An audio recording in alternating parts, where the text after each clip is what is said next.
Maintenant, après avoir regardé la plaidoirie devant la Cour suprême des États-Unis sur le droit du sol, je pense que peut être l'extrême droite à porter cette affaire afin d'embarrasser et de réprimander Donald Trump.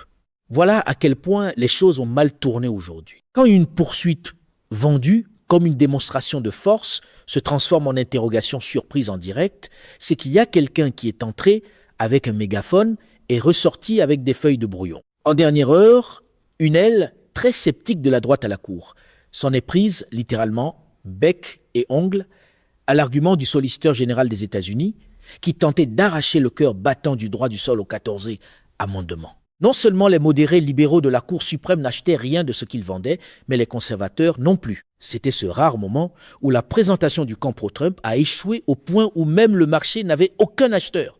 Et Donald Trump a connu aujourd'hui deux faits historiques majeurs. Premier président en exercice à assister à une plaidoirie devant la Cour suprême des États-Unis et premier président en exercice à quitter les lieux avant la fin de la plaidoirie quand il a compris que la partie était cuite à peine 45 minutes après le début de l'audience. Pendant que John Roberts et Amy Coney Barrett, Kavanaugh et Gorsuch se relayaient pour faire de John Sauer une sorte de piñata constitutionnelle à cause de ses arguments illogiques, absurdes et sans ancrage dans l'histoire ni dans le langage. Faire l'histoire de cette façon, c'est très Trump. Arriver tôt pour les photos, partir tôt pour éviter d'entendre la note. Nous avions le direct. Il est toujours en ligne sur la chaîne YouTube de l'Égal AF. Vous pouvez l'écouter les 2 heures ou plus par vous-même. Mais je vais vous présenter ce que je pense que vous aviez besoin de savoir. Posons le cadre. Le 14e amendement, dans la clause de citoyenneté, dit que toute personne née ou naturalisée aux États-Unis et assujettie aux lois de ceux-ci est citoyenne des États-Unis et de tout État dans lequel elle est née ou naturalisée. Point final. Or, Donald Trump veut transformer cela et le renverser ainsi. Non, cela a été adopté pour couvrir les esclaves nouvellement affranchis, les bébés d'esclaves. Donald Trump a vraiment dit cela dans une publication sur les médias sociaux. Il n'est pas écrit bébé d'esclaves. Il est écrit toutes les personnes, toute personne. Et quand la Constitution et ses rédacteurs ou les auteurs de l'amendement utilisent un terme large comme personne, ils veulent dire toutes les personnes, peu importe le statut migratoire. Exactement comme dans le 4e amendement, où toutes les personnes sont protégées dans leur domicile et dans leurs papiers contre les fouilles et saisies abusives. Il n'est pas écrit uniquement celles qui sont ici avec un statut dûment documenté. Mais, dans le style d'interprétation bien connu de Trump, tout mot qui ne lui plaît pas devient soudain un mot qui aurait besoin d'une version corrigée selon l'humeur du jour. Donc Sauer n'a pas le droit, en tant que solliciteur général et ancien avocat de défense criminelle de Donald Trump, d'utiliser des antécédents historiques et de dire, eh bien, voilà ce qu'en 1868 ils auraient cru, parce qu'il n'y a aucune ambiguïté dans le texte du 14e amendement. Donc on n'arrive jamais à l'historique législatif, même si on s'y rendait. On ne peut pas transformer une phrase claire comme le jour en devinette, simplement parce qu'une campagne de communication a besoin d'un miracle. John Sauer, comme il le fait régulièrement pendant ses plaidoiries, formule souvent des affirmations illogiques, des bons jurisprudentiels qui n'ont aucun sens, puis quand on le conteste, il ne recule pas. Et c'est là qu'il perd toute crédibilité. À chaque fois qu'on lui repose une question, l'argument ressemble davantage à une conférence de presse du camp pro-Trump qu'à un débat juridique. Beaucoup d'assurance, beaucoup de mots, et plus on écoute, plus on se demande où est la base. Il y avait 4 grands éléments dans l'argument d'aujourd'hui, 4 grandes pièces du casse-tête. Premièrement, le texte du 14e amendement auquel je viens de faire référence. Ensuite, le fait que le Congrès, en 1940, pendant la Deuxième Guerre mondiale, puis en 1952, pendant la guerre de Corée, a codifié le texte du 14e amendement dans des lois, dans le droit fédéral, en reprenant un langage identique à celui de l'amendement de 1868 à la Constitution, adopté pendant notre période de reconstruction.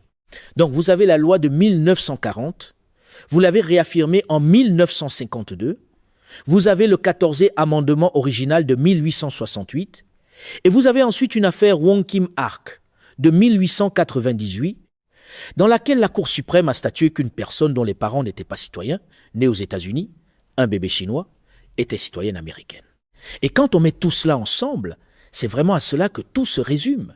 Et les juges de droite à la Cour suprême ont tour à tour utilisé John Sauer comme un sac de frappe sur ces différents points. Kavanaugh a pris le précédent de la Cour suprême et les lois du Congrès de 1940 et 1952 pour dire « Eh bien, vous avez dit que cela concernait les esclaves nouvellement affranchis. » Est-ce vraiment ce que le Congrès considérait en 1940, les esclaves nouvellement affranchis, et en 1952?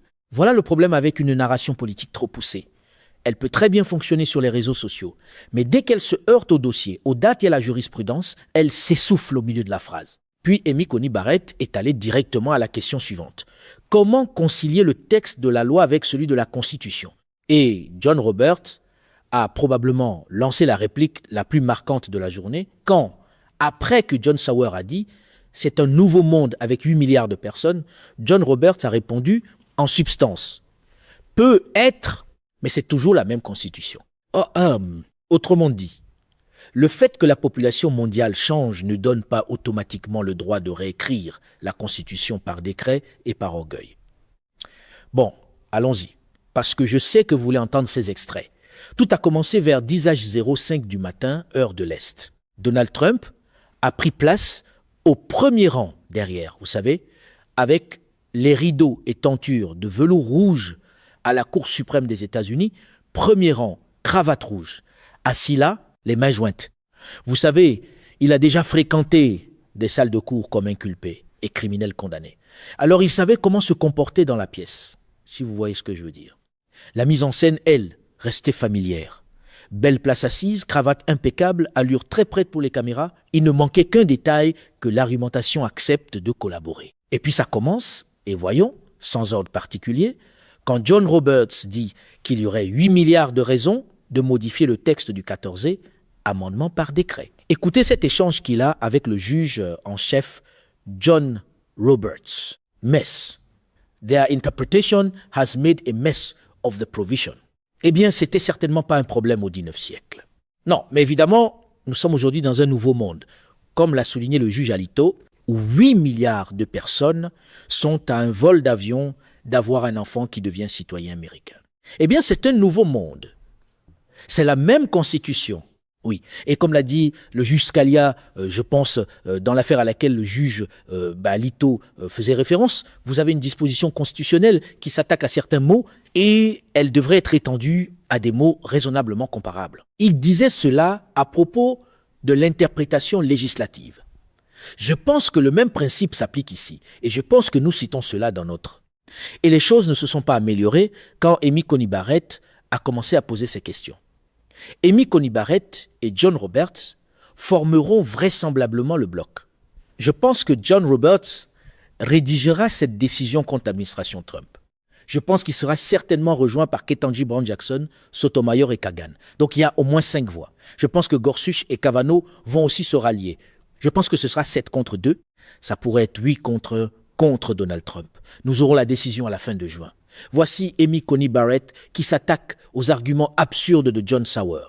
Il y a des jours où la stratégie juridique ressemble à une stratégie de télé-réalité. Créer un gros moment dramatique, puis espérer que personne ne pose la question suivante. Concept that creates allegiance. Is that general?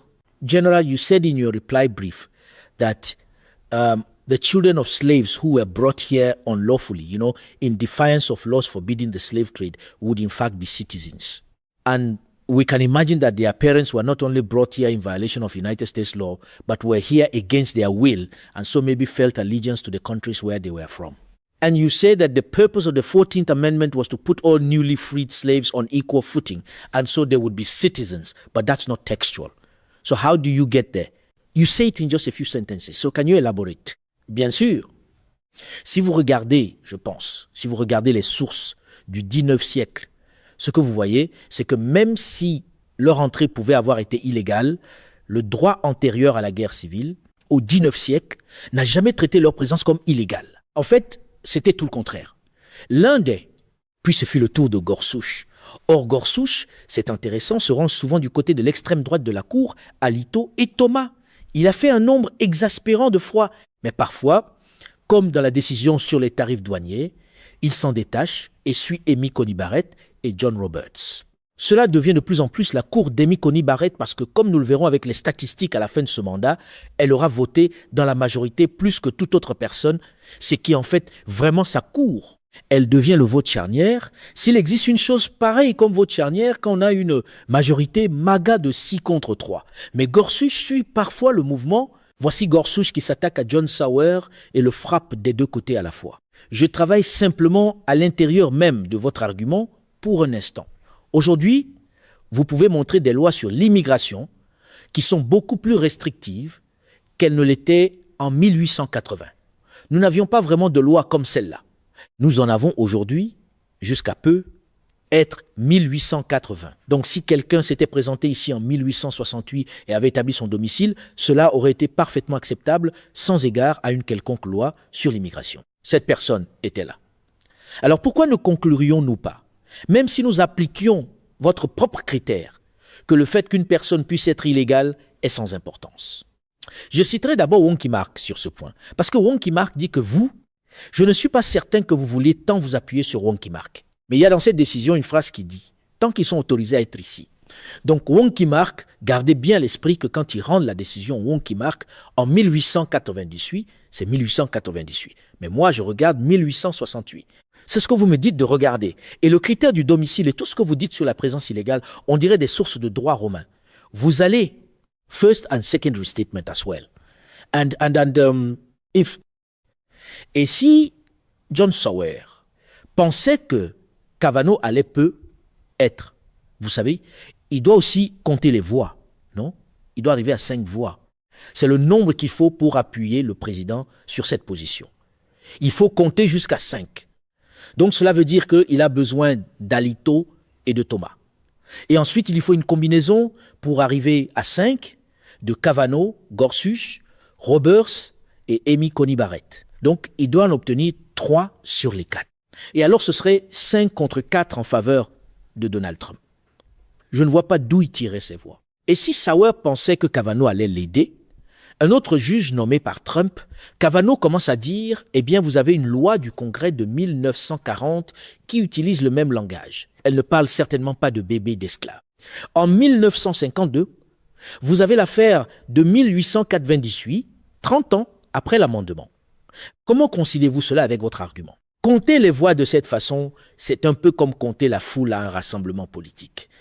On suppose que tous ceux qui sont encore assis sont pour nous jusqu'au moment où ils commencent à poser des questions.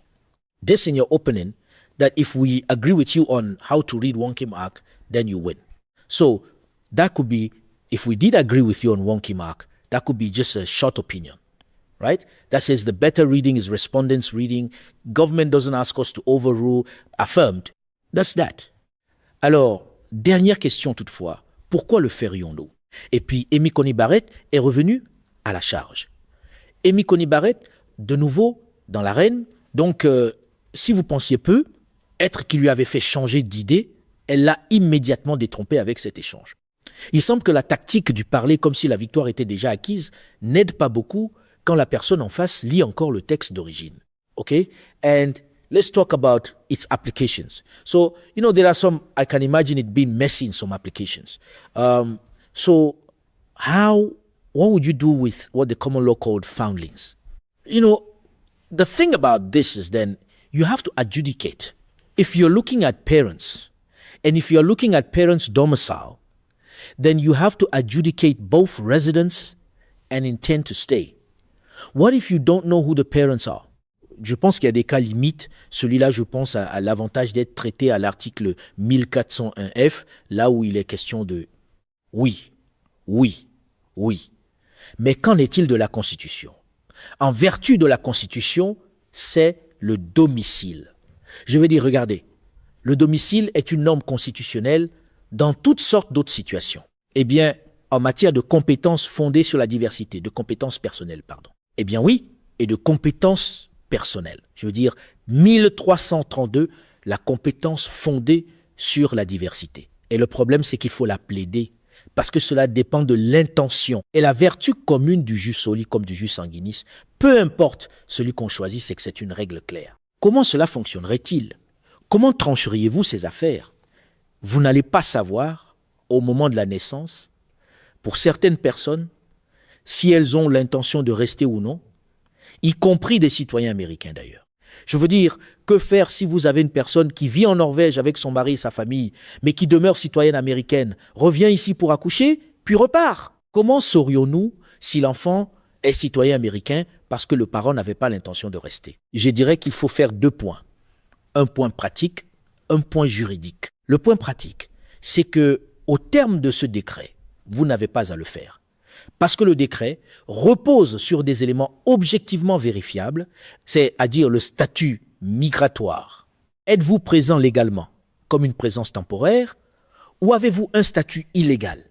Donc, ce genre de, vous savez, collecte de preuves, si on peut dire, sur l'intention subjective ne serait pas fait.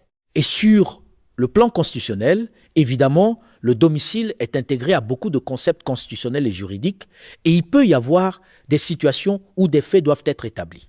Mais si vous regardez les directives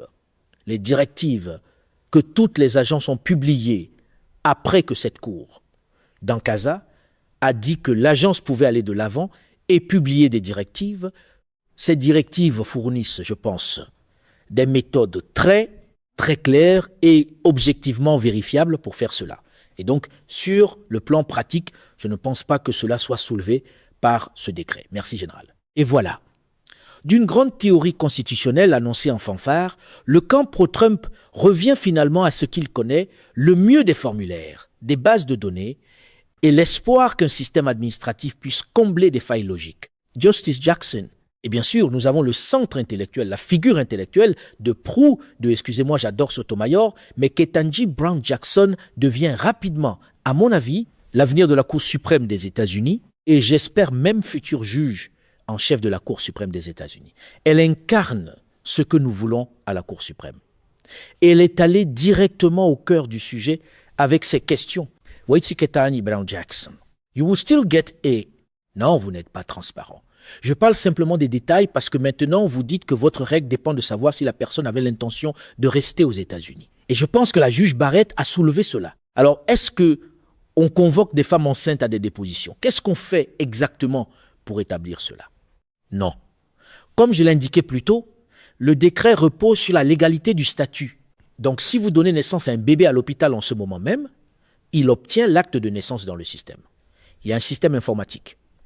Donc, il n'y a aucune possibilité, il n'y a apparemment alors aucune possibilité pour la personne de prouver ou de dire qu'elle avait réellement l'intention de rester aux États-Unis. Absolument pas. C'est même l'inverse qui est vrai. La possibilité de contester si la personne estime avoir été refusée à tort, ce qui n'arriverait que dans une très petite minorité de cas, répond directement à cela. Après coup, après que leur bébé s'est vu refuser la citoyenneté. Ensuite, nous pouvons passer par la procédure. Et la façon dont je résume, parce que je ne suis pas expert en informatique, mais il y a un programme informatique qui génère actuellement automatiquement un numéro de sécurité sociale. La Social Security Administration dit, écoutez, un numéro de sécurité sociale, les non-citoyens peuvent en avoir un s'ils ont une autorisation de travail, donc cela ne prouve pas la citoyenneté. Nous vous donnerons un numéro de sécurité sociale à condition que le système vérifie automatiquement le statut migratoire des parents pour lequel il existe des bases de données solides et alors vous ne paraissez pas différent pour l'écrasante majorité des parents qui accouchent. Merci. C'est aussi une marque de commerce très connue du Trump World. Rendre tout très efficace après avoir créé exactement le problème qu'il promettait de régler. J'aurais pu commencer avec Ketanji Brown Jackson et Sotomayor et tout le reste, mais le simple fait que les extraits que je vous ai sélectionnés soient Roberts, Amy Coney Barrett, Gorsuch et Kavanaugh me fait me demander où Donald Trump trouve même plus de 2 voix. Et il le savait. Et Donald Trump est parti après avoir vu, au bout d'environ 50 minutes, Roberts et Amy Coney Barrett s'en prendre à John Sauer. Rappelez-vous maintenant qu'il avait dit ceci à propos de Roberts et d'Amy Coney Barrett la dernière fois, quand ils ont voté contre lui dans la décision sur les tarifs, 6-3. Quand on lui donne raison, ce sont des génies de la Constitution. Et quand on le déboute, ils deviennent soudain des traîtres au pays. Ce scénario est désormais si familier qu'on pourrait presque le réciter par cœur. The Supreme Court, that's right, of the United States cost our country. All they needed was a sentence. Our country, hundreds of billions of dollars. and they couldn't care less. They couldn't care less. And not that it matters, doesn't matter at all. But two of the people that voted for that, I appointed and they sickened me. They sickened me because they're bad for our country.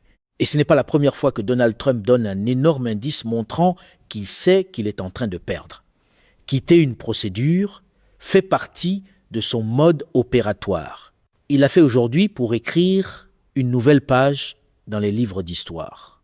Mais il a aussi fait quand Roberta Kaplan, l'avocat de Jean Carroll, était en plein milieu de sa plaidoirie finale devant ce jury dans l'affaire où Jean Carroll, a finalement obtenu près de 100 millions de dollars après avoir convaincu un jury qu'elle avait été agressée sexuellement dans une cabine d'essayage d'un grand magasin à New York, en diagonale de Trump Tower.